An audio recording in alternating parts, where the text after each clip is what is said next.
자, 늘 그렇듯 인사는 공손하게 송공손 배꼽 인사. 안녕하세요. 안녕하세요. 위클리벳 황당무계 황당한 문화나의 개소리. 안녕하세요, 문희정입니다. 안녕하세요. 이학범입니다. 네, 항상 열심히 일하시는 학범 대표님. 네, 예, 네. 우리 학범 대표님이 사실 혹시 눈치채셨는지 모르겠지만 위클리벳 처음 시작할 때부터 살이 그냥 아주 쭉 빠졌어요. 내가 너무 위협감이 느껴지는데 제 얼굴이 네. 너무 크다고요. 네. 그렇게 보면. 아니, 카메라에 나오는 모습을 보고 너무 네. 충격을 받아서 살을 조금 뺐습니다. 아니 조금 빼셨다고 하는데. 몇 킬로 뺐습니다. 몇 킬로. 네. 네.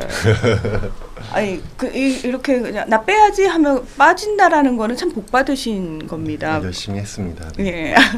왜냐하면 새해 들어서 다이어트 계획 세우신 분들 정말 많으시거든요. 예. 근데 이게 참 마음처럼 쉽게 안 되는 게 다이어트인데요. 사람의 이제 비만 뭐 더 이상 개인의 의지의 문제가 아니라 질병이라고 얘기를 하잖아요. 네. 예. 근데요, 가만히 요즘 동물들을 보면요, 이 반려동물들 사이에서도 비만은 굉장히 좀 심각하지 않나라는 생각이 전 들거든요. 맞습니다. 최근에 뭐 동물병원 이제 수의사들한테 물어보면 확실히 뚱뚱해지는 개체들이 많아진다는 얘기가 많이 나오거든요. 그런데 해외 자료긴 하지만 좀 네. 의미 있는 자료가 나왔어요. 뭐가 의미가 있냐면 반려동물의 비만율이 빠르게 높아지고 있다. 아, 제 기분 탓이 아니었군요. 네, 실제로 그렇고 실제로. 있습니다. 그리고 네. 우리나라뿐만이 아니라 전 세계적으로 그런 경향이 있다. 네. 그 일반적으로 반려동물의 체중이 정상 체중보다 10% 20% 더 많은 거를 이제 과체중이라고 분류하고 네. 30% 이상 더 많으면 이제 비만으로 분류를 하거든요. 그런데 미국 자료를 보니까 네. 최근 10년간 동물병원에 방문한 반려동물 중에 과체중 반려견의 비율이 158% 증가했고 반려묘의 비율은 이제 169% 증가했다.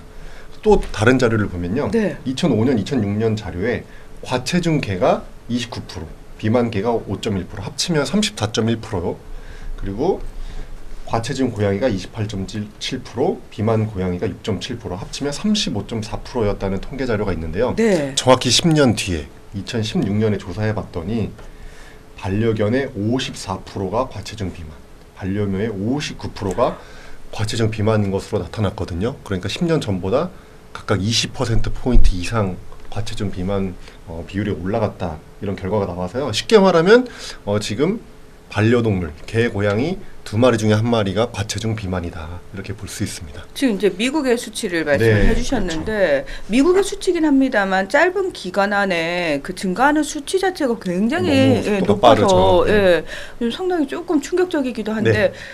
우리나라는 사실 이런 부분에 대한 조사가 좀 제대로 돼 있을까 궁금하기도 하고. 우리나라는 사실은 아직 이렇게 확실한 조사 결과는 없어요. 네.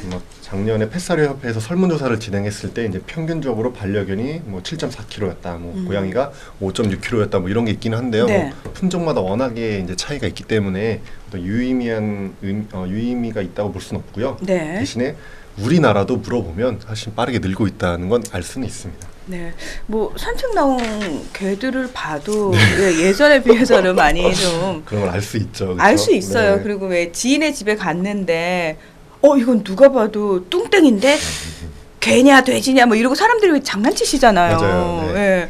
근데 이게 우리가 사람 입장에서는 장난을 치는 거지만 정말 당사자인 반려동물의 입장에서는 이거 질병이거든요. 그렇죠. 그러니까 집에서 좀 쉽게 그래도 우리 반려동물이 뚱뚱하다 아니다를 구별할 수 있는 방법이 있긴 있어요. 네. 네. 주관적인 방법이긴 한데요. 네. 반려동물을 딱 옆에서 보거나 위에서 봤을 때 갈비뼈가 막 드러나게 보이면 일단 이건 마른 편이라고 보면 될 것 같아요. 사람도 그렇죠. 사람도 그렇죠. 예. 근데 갈비뼈가 보일 듯 말 듯한데 딱 만지면 갈비뼈가 만져지고 허리가 딱 구별이 된다, 이러면 정상 체중이라고 보면 되는데요. 이제 갈비뼈도 안 보이고 안 만져지고 허리도 구별이 안 된다, 이러면 이제 비만이라고 보시면 됩니다. 이게 네. 이제 BCS라고 되게 판단하는 기준이거든요. 이렇게 갈비뼈를 만져보는 거죠, 한번. 그렇게 좀 구별하실 수 있을 것 같아요. 그러니까 뭐 정말로 뭐 병원에 가서 측정을 하지 않더라도 사실 어느 정도는 보호자분들이 확인해 볼 수 있죠. 네. 그리고 냉정하게 말하면 보호자분들이 아시거든요. 그럼요. 네. 예. 근데 문제는 뭐냐면은 저번에 이제 동물 방송을 하니까 네. 이 강아지가 조금 무게가 많이 나갈 것 같은데 이러면 살짝 저기 안 좋을 것 같은데요라고 얘기를 하면 보호자들이 뭐라고 하냐면 귀엽다고. 맞아요. 예. 이게 가장 큰 문제가 비만 과체중이 여러 가지 질병의 원인이 된다는 거 우리가 다 알고 있잖아요. 그러니까 사람에서도. 네. 반려동물도 마찬가지거든요.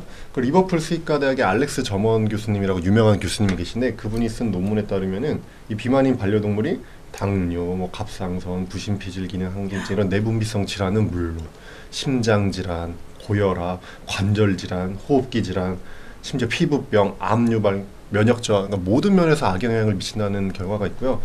심지어 사람이랑 똑같다. 똑같죠. 수명까지도 단축시킨다는 연구 결과가 있거든요.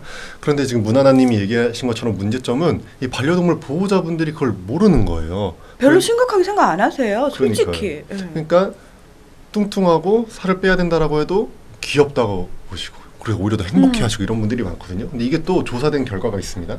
과체중 비만 반려동물 보호자의 50% 정도가 자신의 반려동물이 과체중 비만인지 모른다. 그리고 심지어 귀엽다고 생각하면서 행복해하는 보호자들도 있다라는 연구 결과가 있고요. 수의사가 동물병원에서 이 반려동물의 과체중 비만을 진단하는 비율과 보호자들한테 물어봤을 때의 비율 차이가 엄청납니다. 수의사가 이 비만 과체중 반려동물을 판정하는 비율이 79%일 때 보호자는 28% 같은 개체군을 가지고 비교한 거거든요. 이 정도로 차이가 있다는 점 알려드립니다. 그러니까 전문가 입장에서는 이 아이는 지금 심각한 질병을 불러올 수 있는 상태인데 보호자들은 귀엽다 이러는 거죠. 전혀 그 심각성을 모르는 거죠. 맞습니다. 그게 문제입니다. 예. 근데 문제는 뭐냐면은 이제 의사 선생님이 수의사 선생님이 이 아이 비만입니다. 지금 관리 들어가셔야 됩니다라고 말씀을 드려도 보호자분들이 한결같이 하시는 말씀이 있어요. 그래 마음이 약해져서 내가 먹는 걸 못 줄이겠더라고요라고 말씀을 하시는 거예요. 그러니까 이게 쪼르는 행동이 있잖아요. 이거를 이제 못 견디는 거예요. 다이어트 해야 되는 거 아는데 자꾸 간식도 주고 하잖아요. 네. 그래서 가장 중요한 게 이 반려동물의 다이어트에서는 수의사와 보호자가 함께 가는 게 가장 중요합니다. 전문가의 도움을 받으셔야 된다. 그렇죠. 제대로 처음에 현 상태를 진단하고 몸무게 측정을 해놓고 스케줄을 짜서 주기적으로 체크해가면서 잘 유지되고 있는지. 왜냐하면 보호자분들한테 다 맡겨놓으면 이제 분명히 의지가 이제 떨어지는 순간이 오거든요. 그 눈을 보면요 앉을 수가 없다고. 그래서 꼭 수의사와 함께 스케줄을 짜서 주기적으로 이제 진단을 해가면서 판단을 해가면서 다이어트하는 게 제일 좋고요. 일반적으로 살을 빼라고 하면 이제 운동하는 건 좋은데 운동시키는 건 좋은데 기존에 먹던 사료의 양을 줄이는 분들이 있거든요. 근데 이거는 우리 왜 사람들도 다이어트 할 때 여성분들 무조건 먹는 거 줄이고 그렇죠. 일단 저도 급하면 쫄쫄 굶거든요. 정말 바보 같은 짓인데 저도 그러거든요. 근데 이 방법이 이제 반려동물에게도 좋지 않은 방법이라고 전문가들 사이에서 이제 공통된 의견이거든요. 그 이유는 이게 사료량을 갑자기 줄이면 이제 오히려 더 먹고 싶은 욕망이 더 커져. 먹지 마라고 하는 순간부터요. 머릿속에서 먹고 싶은 음식들이 막 둥둥 떠다니거든요. 그렇죠. 그러니까 반려동물의 조르는 행동이 오히려 늘어날 수 있고요. 또 하나는 이제 영양 불균형이 생길 수가 있는 거죠. 그래서 전문가들이 추천하는 방법은 사료 양을 줄이는 게 아니라 사료를 다이어트용 사료, 처방식들이 이미 많이 나와 있거든요. 이 사료를 선택해서 양을 유지하면서 살을 빼는 거를 권장하고 있습니다. 참 우리 아이 다이어트를 시키긴 해야 하는데 이게 차일피일 또 미루다 보면은 또 그 시기 놓쳐가지고 괜찮겠지 하고 그냥 넘어가시는 경우가 대다수일 것 같아요. 그러니까 요럴 때는 사실 살짝 포인트가 하나 있어주면 참 좋거든요. 그렇죠. 그래서 아주 재미난 또 이벤트가 있거든요. 이게 로열 캐닌이라는 회사에서 이제 세타이어티라는 반려동물 처방식, 다이어트 처방식이 있는데 어떤 재미난 이벤트를 하냐면 이 보호자가 동물병원에서 이제 신청을 할 수 있는 건데요. 살을 빼야겠다라고 하는 이 반려동물의 비포 사진을 먼저 찍어요. 신청을 해서 이 사료를 꾸준히 먹이는 거죠. 대신에 수의사와 체크를 해가면서 대신에 다른 간식 절대 주면 안 되고 이 사료만 먹여서 2개월 동안 이제 테스트를 하는 거예요. 실제로 살이 빠지는지 확인을 하는 거죠. 살이 빠지면 일단 참가만 해도 선물을 주고요. 살이 빠진 게 확인된 보호자분들에서 또 추첨을 통해서 또 선물을 줘요.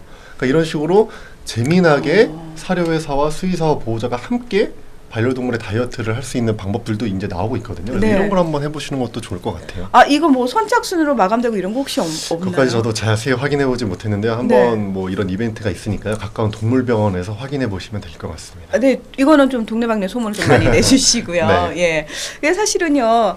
사람도 본인 의지로 다이어트 하는 거는 정말 쉽지 않은 네. 일이거든요. 그래서 왜 뭐 트레이너의 도움을 받거나 또는 의사 선생님의 도움을 받거든요. 근데 동물들도 사실 똑같다라는 거 그래서 들으면서 지금 네.